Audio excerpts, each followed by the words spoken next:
Hello class, today we are reading about cynicism. So we're studying cynicism and looking at an article written in the Internet Encyclopedia of Philosophy by Julie Perring.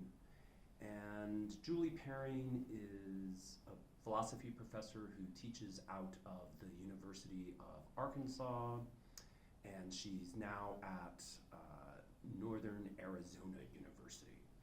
And so we're studying cynicism, and even though cynicism started with a philosopher named Antisthenes, we're looking primarily at how it is that we're understanding cynicism by way of Diogenes.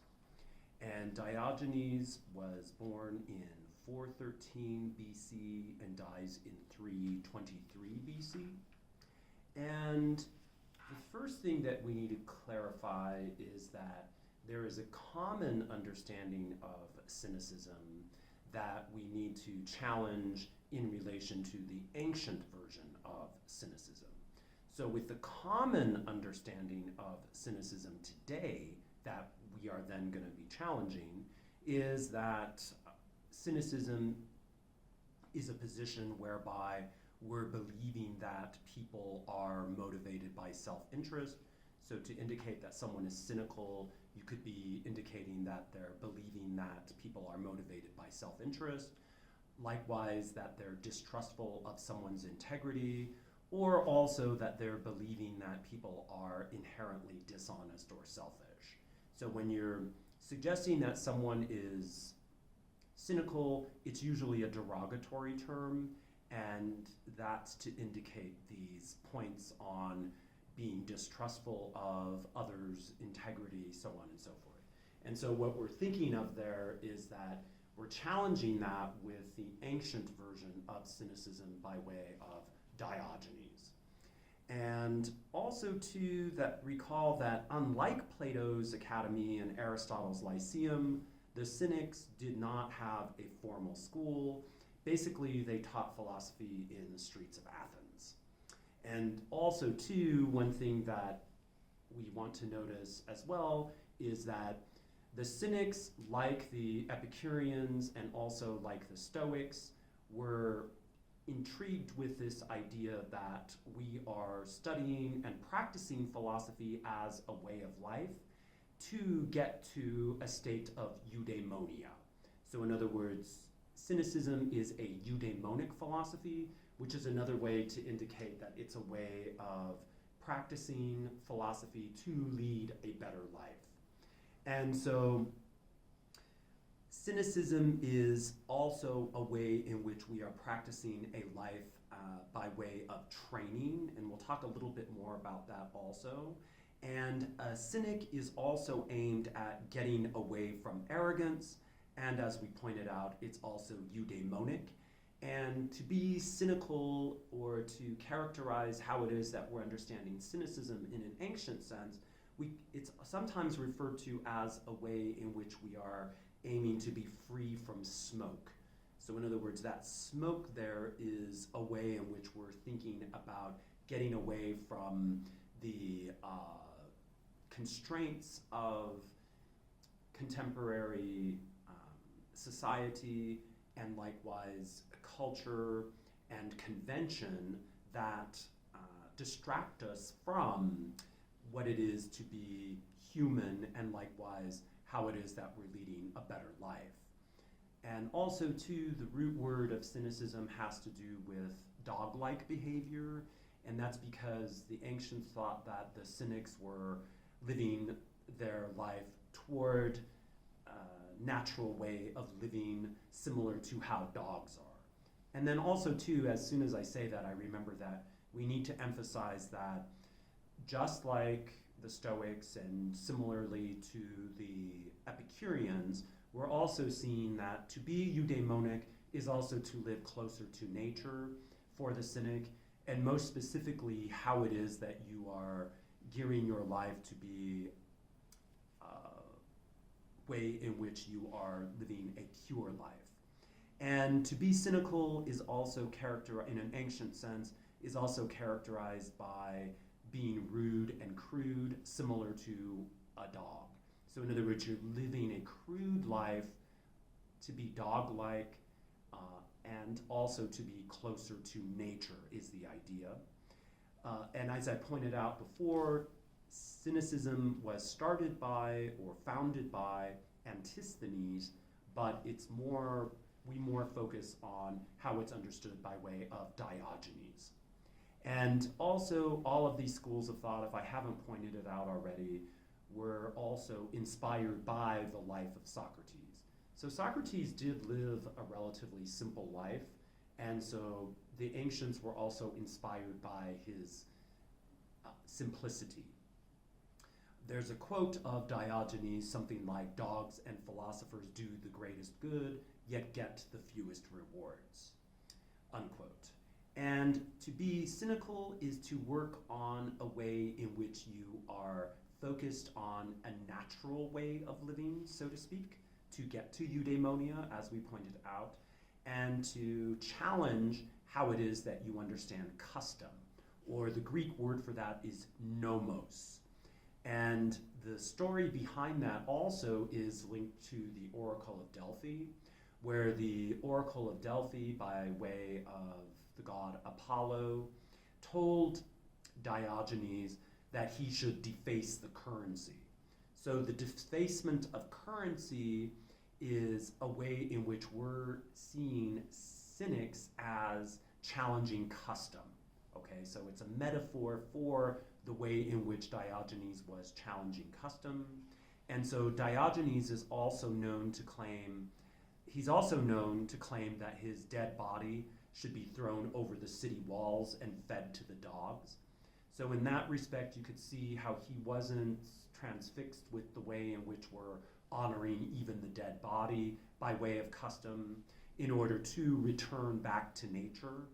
And what we always point out there too is that that's similar to this way in which we look at Buddhists in Tibet and Nepal who offer the monks who have passed away to the vultures on the side of the mountain. These days, that tradition is somewhat controversial, and it's mainly controversial because there are a lot of Chinese tourists that treat this as a tourist attraction, and in that respect, it's not as honorable for the dead to see it as a tourist attraction. And also, too, we're looking at cynicism as a way to be ethical as well. So if we're suggesting that it is eudaimonic, we're also then proposing that to live a good life is also to live in relation to nature and also to be a good person as a result, and to focus on virtuous living.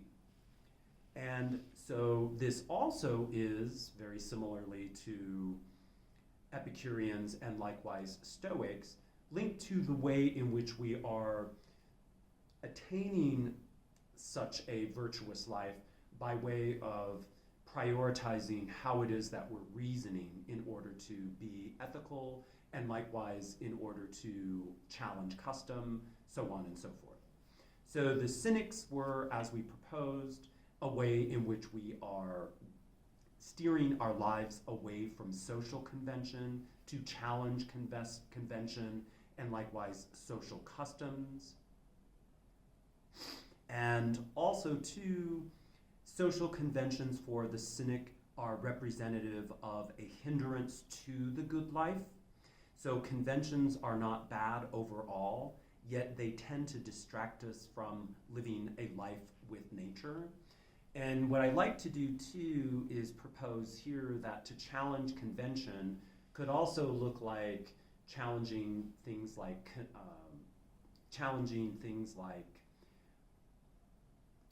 consumer culture. So in other words, the problems of consumer culture, if you're living your life cynically, you could challenge such a way of living as well in our contemporary age. And the way to be a good cynic is to also observe what's termed as ascesis. So ascesis is a Greek word for practice or exercise or training of the self. to work on your self-discipline. So to be a cynic, to gear yourself toward living a good life, you're also training yourself to do so. And this is a training of the body, and likewise a way of training yourself in terms of athletic exercise, and also as a skilled worker would train themselves. So we're seeing there also a corollary to the way in which we're understanding philosophy, ancient Greek philosophy, as a way of living, not just a way of thinking, right? And that way of living is to gear our body toward the good life. And so in a way, there's an implicit rejection of custom, yet at the same time, this renunciation of custom is to also follow a life well lived by way of reason, virtue, and nature. And so what you're thinking of there is, if you're pulling away from custom and challenging it in order to lead a good life, you also are training yourself to be that way. And that's important because we could see Diogenes also as an ancient homeless person, because he lived on the streets. There's a famous painting that depicts Diogenes living inside of a clay pot. And we could also see this as a way of living that we would see today as living like a homeless person. And what I like to point out to students there too is that oftentimes when we see homeless people, we don't often think that perhaps the reason why they are choosing this lifestyle is to steer away from convention. We rarely see that to live a homeless life is a way to also live more virtuously. And so that might be some new insight into how it is that we see some choices that people make as well to pull away from convention. And I think that's important to recognize. Obviously, not all homeless people are in that situation, but we can see that there's perhaps a challenge to that. And so also working on your ascesis is to gear your life to be closer to what's natural by way of self-sufficiency. So to be self-sufficient is also a way in which you are cynical, and also too that self-sufficiency should also key into how it is that we're understanding an environmental relation too, because that's a key factor in terms of what we want to focus on apart from cynicism in our environmental ethics. And also too, cynics are what we call ascetics, so they're living an ascetic lifestyle, A-S-C-E-T-I-C, so they're living an ascetic life as a way of renouncing material goods and likewise physical pleasures to live a life of bare necessity. So there's even a quote of Diogenes where he points out that poverty is a virtue which one can teach oneself, unquote. And so we could see there that poverty is a virtue in the sense that you're pulling away from convention in order to focus on what's good. And also too, Julie Perring points out that Diogenes uses his body to upend the conventional association of decorum with the good. So in other words, similarly, again, to Epicureanism, cynicism is a way in which we're managing our bodies. And when you're thinking about it that way, you're also seeing that there's a way in which we are living closer to nature. To recognize the needs of the body is also to live closer to nature for Diogenes. And so likewise, praying for wealth and fame or other trappings of conventionalism are forms of goodness in a conventional sense, and for the cynic, these views are mistaken and distract us. These are distractions from the nature of what is natural for our bodies as well. So again, the focus on the body, not just our reasoning. And likewise, the way in which we're understanding the cynic is to also look at a term, an ancient Greek term known as parrhesia. So parrhesia is otherwise known as shameless speech, or likewise freedom to say what you want. And so this isn't just about wanting freedom for its own sake. Rather, this must be understood as freedom from convention as well. And so thinking about that freedom of convention and likewise freedom of speech, there's also a great story that's related to Alexander the Great Macedonian leader, who was, interestingly enough, trained by Aristotle, also was an admirer of Diogenes, and went to visit him in the streets of Athens to ask Diogenes if there's anything that he needed, anything that Alexander the Great could help him with. And Diogenes, in typical cynical fashion, replied, "Would you please step out of my sun?" And so in that respect, you could see how he wasn't afraid to speak truth to power. And then likewise, you could see that great simplicity of living as well that's emblematic in that anecdote. And so the way in which the cynic lives according to nature with parrhesia is not just free speech, but also a willingness to risk shame and to risk the shame of conventional standards of practice. So parrhesia is also freedom to speak truth. And so there's a corollary to someone like Greta Thunberg, who challenged the way conventional thinking in terms of the environment to state the obvious in a way that people usually didn't, in the name of speaking up for the environment, right? And so in a way, Greta Thunberg could be seen as a contemporary cynic too. And so back to ascesis, having to do with training and practice, the cynics praised toil and hardships as good. So note the difference or emphasis with our emphasis on convenience in our culture and society. Our consumer culture, we're transfixed with convenience. And so that challenge to convenience could also be a way in which you're understanding cynicism in application. And Diogenes is also known to have walked barefoot. In fact, walking barefoot in the snow was his trademark. And there's also some links there to survivalists. Like, I watch a lot of survival programs, and there was a survival program that featured the survivalist Cody Lundin. And Cody Lundin was known to walk around in his bare feet, even when they went to snowy regions of the world to survive. And so in a way, he was also something like a cynic. And also for Diogenes, he was asked where he came from, and he replied that he was a citizen of the world, in other words, that he was a cosmopolitan. And this also has environmental relation too, because we could think of problems like global warming and climate change as not restricted to any one nation, right?